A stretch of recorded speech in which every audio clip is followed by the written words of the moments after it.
மனமற்ற நிலை இது கைவல்யமாக்கணும், அதாவது பழக்கப்படுத்திக்கணும், சாதனையாக கொண்டுட்டு வரணும் அப்படின்னா நம்மளை கவனிக்க ஆரம்பிக்கணுங்க. அதாவது பார்த்திங்கன்னா, ஒரு ஆசிரியர் இருந்தார். அவர் என்ன பண்ணார், தன் ஸ்டூடெண்ட்டுக்கு முன்னாடி ஒரு கரும்பலகையில் தான் பொதுவாக எழுதுறது ஆசிரியரோட வழக்கம், ஒயிட் சாக்பீஸால். ஒரு நாள் என்ன செஞ்சார், அந்த கரும்பலகை ஃபுல்லாக கவர் ஆகிற மாதிரி ஒரு வெள்ளத்தால் ஒட்டிட்டார். அதுக்கு மையத்தில் ஒரு கருப்பு புள்ளியை வச்சார் பேனாவால். மாணவர்களை கேட்டார், இப்போ நீங்கள் என்ன பார்க்குறீங்க இந்த போர்டில் அப்படின்னு கேட்டார். நாங்கள் கருப்பு புள்ளியை தான் பார்க்குறோம் அப்படின்னு சொன்னாங்க. ஏன்னா அதற்கு மேலே இருந்த வெள்ளத்தால் அவங்க கவனிக்கவே இல்லை. இதுபோல் தான் நம்ம பார்த்திங்கன்னா, நமக்கு நிறைய எண்ணங்கள் வருது.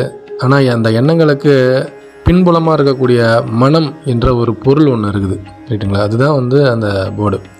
ஏன்னா அவங்க அதன் மேலே இருந்த அந்த கருப்பு பலகையை பார்த்து அவங்களுடைய பழக்கம் அதற்கு மேலே ஓட்டப்பட்ட வெள்ளத்தால் மறந்து அதற்கு மேலே வச்ச கருப்பு புள்ளி மட்டும் தான் அவங்களுக்கு தெரியுது. நம்ம பார்வை எங்கே குவியுது அப்படின்னு பார்த்தீங்கன்னா, பராக்கில் தான் குவியுது. நம்ம வெளி விடயங்களை பார்க்கறது, நமக்கு ஏதோ ஒன்று சிந்திச்சுட்டு இருக்கிறோம் உள்ளார, அதையே நம்ம ஃபாலோ பண்ணிட்டு போகிறது. இதுதான் பார்த்திங்கன்னா நம்மளோட தியானத்துக்கு மிகப்பெரிய தடையாக இருக்குது. இந்த தடையை நீங்கள் கடக்கணும்னா இன்னொரு உதாரணம் சொல்கிறேன் கேளுங்க. இப்பொழுது இங்கே அப்படின்னு சொல்லக்கூடிய ஒரு வாக்கியத்தை ஓஷோ அழகாக சொல்வார். அந்த நிலைக்கு நம்ம வந்துடணும். இப்போ நீங்கள் என்ன பார்க்குறீங்களோ அதையே பார்த்துட்டு இருக்கணும், ஆனால் வேறு பார்த்துட்டு இருக்கக்கூடாது. இது ஒரு முக்கியமான குறிப்பு. சரி, இப்போ நம்ம ஒரு பாயிண்ட்டுக்கு வருவோம். இப்போ இந்த மாணவர்கள் கண்ணுக்கு பார்த்திங்கன்னா, அந்த கருப்பு பலகையை பார்த்ததுனால அந்த பழக்கத்தால் அதற்கு மேலே ஓட்டப்பட்ட வெள்ளத்தால் மறந்து அவங்க என்ன பார்க்குறீங்கன்னு ஆசிரியர் கேட்டபோது கருப்பு புள்ளியை பார்க்குறோன்னு சொன்னாங்க இல்லைங்களா? நாமளும் அப்படி தான் வெளி விஷயங்களை பார்த்துட்டு இருக்கணும். நல்லா புரியலைன்னா நல்லா யோசித்து இன்னொரு தடவை கேட்டுட்டு உள்முகமாக சிந்திக்க ஆரம்பிங்க. இந்த விஷயம் புரியும், ஒரு கதை மூலியமாக தான் நான் உங்களுக்கு சொல்கிறேன். அடுத்தபடியாக நம்ம ஒரு புத்தகத்தை படிக்கிறோம். நமக்கு புத்தகம் எதில் அச்சடிக்கப்பட்டிருக்குதுன்னா, ஒரு வெள்ளை காகிதத்தில் இல்லை வேறு ஏதோ ஒரு கலர் காகிதத்தில் அச்சடிக்கப்படுது. அதுக்கு மேலே எந்த கலரில் எழுத்துக்கள் அச்சடிக்கப்படுகிறதோ அது நம்ம பார்த்துட்ருக்குறோம். உதாரணமாக நம்ம வெள்ளை பேப்பரில் அச்சடித்த ஒரு புத்தகத்தையே இங்கே பேசுவோம். கருப்பு கலரில் அச்சடிச்சுக்கிறாங்க எழுத்துக்கள்னு வச்சுக்குவோம். நம்ம மேலே இருக்கிற எழுத்துக்களை நம்ம புக்கு 360 பேஜ்னால் 360 நம்ம பார்ப்போம்.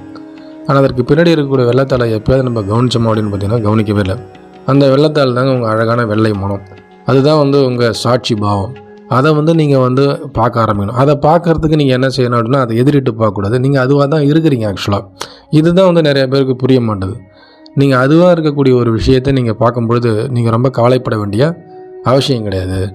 நீங்கள் அதுதான் அப்படின்னு சொல்லக்கூடிய மற்ற எல்லாத்தையுமே மறந்து நீங்கள் வெள்ளத்தால் கவனிக்கணும். அதாவது எழுத்துக்களை மறந்துடணும். இந்த இடத்துல வெள்ளைத்தால் கவனிக்க ஆரம்பிச்சிங்கன்னா நீங்கள் ஒரு தியானத்தில் ஒரு மேம்பட்ட நிலைக்கு போகிறீங்க. தியானத்தில் மேம்பட்ட நிலைக்கு போகிறீங்கன்னு தான் அர்த்தம். அதுக்கப்புறமும் தியானம் இருக்குது, சரிங்களா? ஏன்னா தியானம் ரொம்ப ஆழமானது.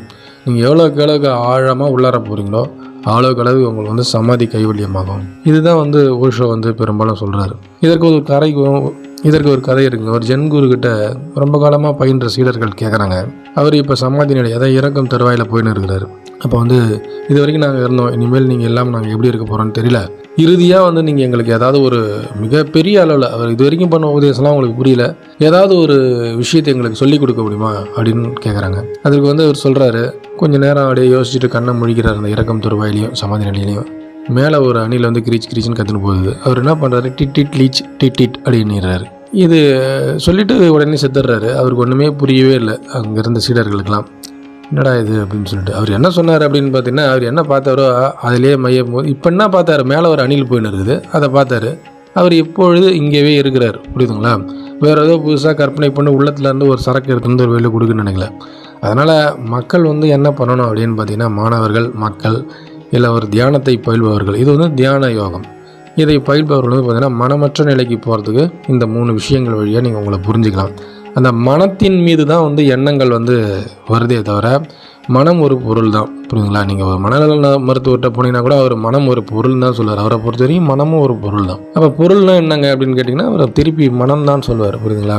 இதை நீங்கள் ஒரு தத்துவ அறிஞர்கிட்ட போய் கேட்டிங்கன்னா அவர் பலவிதமான வியாக்கியானங்கள்லாம் பண்ணுவார். அது உங்களுக்கு நிச்சயமாக புரியாது. இப்போ நான் சொன்ன இந்த 3 விஷயத்தை நீங்கள் அப்படியே இந்த கதையையோ இல்லை நான் அந்த கரும்பலகையோ இல்லை அந்த புத்தக விஷயங்களையோ அந்த பேப்பர் மேலே எழுதப்பட்ட எழுத்துக்களுக்கு பின்னால் இருக்கக்கூடிய அந்த வெள்ளை காகிதம் போன்ற மனத்தை புரிந்து கொள்வதனாலையோ உங்களால் ஒரு மனமற்ற நிலை, அதாவது மனத்தை நீங்கள் அண்டர்ஸ்டாண்ட் பண்ண முடியும். அந்த மனத்தை அண்டர்ஸ்டாண்ட் பண்ணிங்கன்னா மனமற்ற நிலைக்கு நீங்கள் எண்ணங்களற்ற அந்த சிந்தனைக்கு போக முடியும்.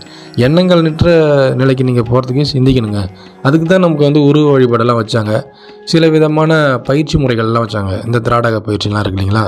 அந்த மாதிரி பயிற்சி முறைகள்லாம் எதுக்கு வச்சாங்கன்னா, நீங்கள் ஒற்றை சிந்தனையில் ஒரே விதமான குறிக்கோளில் அந்த ஒன்றை மட்டுமே பார்த்துருக்கும் பொழுது அந்த ஒன்றும் கரைந்து நீங்கள் அந்த ஒன்றோடு ஒன்றும் பொழுது நிச்சயமாக நீங்கள் ஒரு மனமற்ற நிலைக்கு போய் ஒரு தியானத்தில் ஒரு சமாதி நிலையை சிறிதளவு ஏற்றதுக்கு வாய்ப்பு இருக்குது.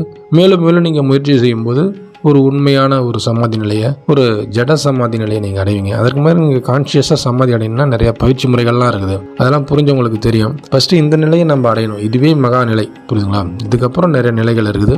இந்த நிலையை அடைஞ்சால் தான் அடுத்த நிலைகள்லாம் கைவல்யமாகும். என்னங்க இந்த பதிவு புரிஞ்சிருக்குன்னு நினைக்கிறேன்.